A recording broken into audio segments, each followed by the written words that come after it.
1950 रुपए में बेची गई, कितना लाभ हुआ? ये कैसे करेंगे? कोई कर सकता है? नहीं कर सकते हो?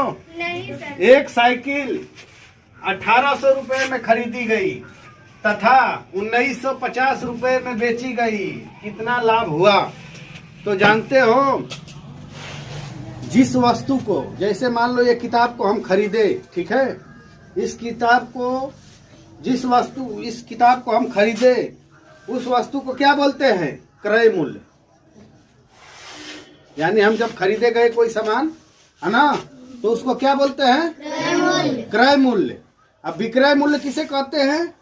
जो हम सामान बेचते हैं जिस रेट में, जैसे हम 10 रुपए का एक किताब खरीदे, इसको 15 रुपए में बेच दिए, ठीक है, तो उसको हम क्या कहते हैं? विक्रय मूल्य, ठीक है, उसको क्या बोलेंगे? विक्रय मूल्य। और लाभ किसे कहते हैं?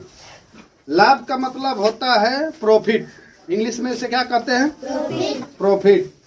यदि क्रय मूल्य पर खरीदी गई, ठीक है, यदि क्रय मूल्य पर खरीदी गई वस्तु अधिक मूल्य पर बेची गई, तो जो लाभ होगा उसे क्या कहते हैं?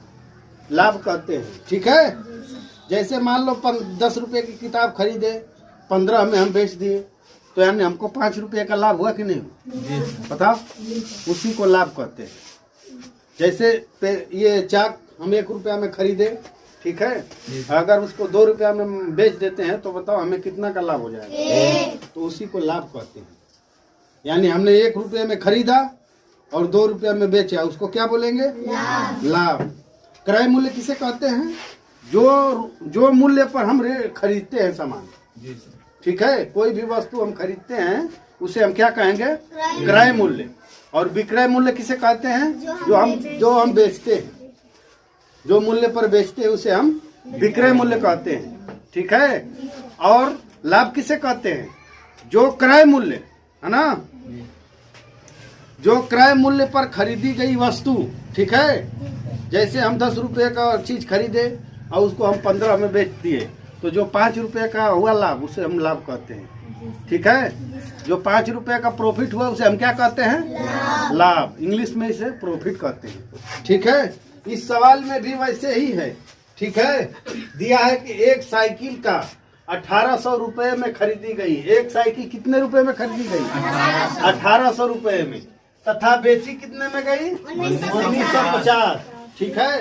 तो कितना लाभ हुआ, यही चीज हमें निकालना है।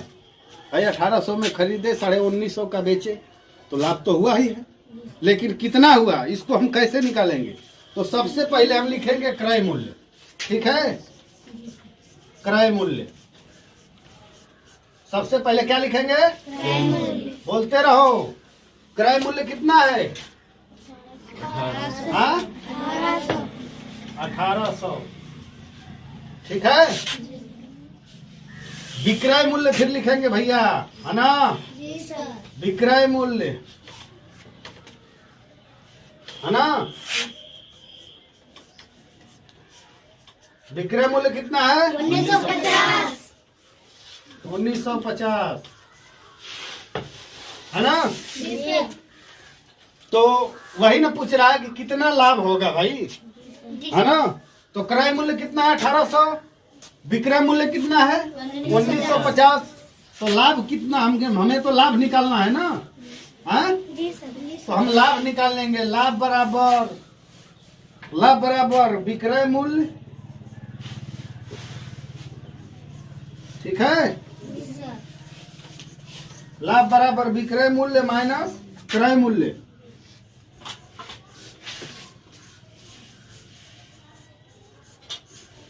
अब समझ लो, जैसे मान लो 10 रुपया का हम खरीदे हैं, 15 रुपया में बेच दिए, तो उसको घटाएंगे तभी तो 15 में से 10 घटा देंगे तो कितना बचेगा? कितना बचेगा? मान लो 10 रुपया का सामान हम खरीदे, 15 रुपया में बेचे, है ना, तो लाभ बराबर विक्रय मूल्य, है ना। हमने बेचा कितने में बेचा? 15 रुपए में। और खरीदा कितने में था? क्रय मूल्य 10 रुपए में। तो जब घटा देंगे तो कितना आ जाएगा? 15 में से 10 घटा देंगे, कितना? यानी 5 रुपए का लाभ हुआ, है ना। उसी प्रकार इसको भी करेंगे हम।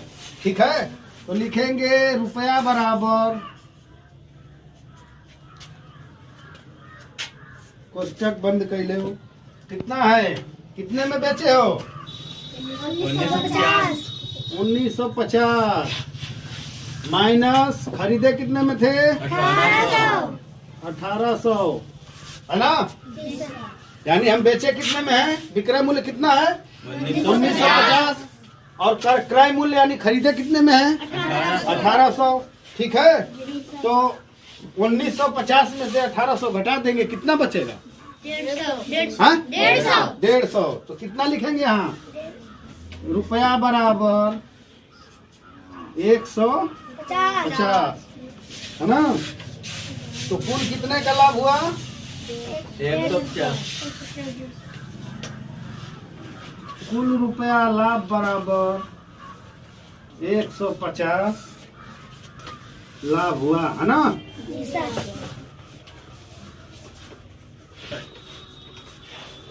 ठीक है, समझ में आ गया है। यानी हमने खरीदा कितने में था, पहले लिख लेना है क्रय मूल्य कितने का है 1800 का, विक्रय मूल्य कितना है 1950।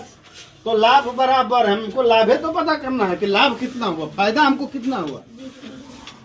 खरीदा तो रेट हमें मालूम है, कितना खरीदा 1800 का और बेचा कितने में 1950 है ना।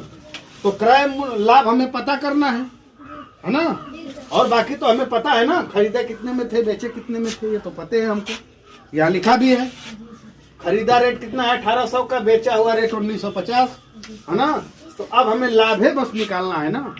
तो लाभ बराबर विक्रय मूल्य माइनस क्रय मूल्य। ठीक है, तो रुपया बराबर 1900, विक्रय मूल्य कितना था 1950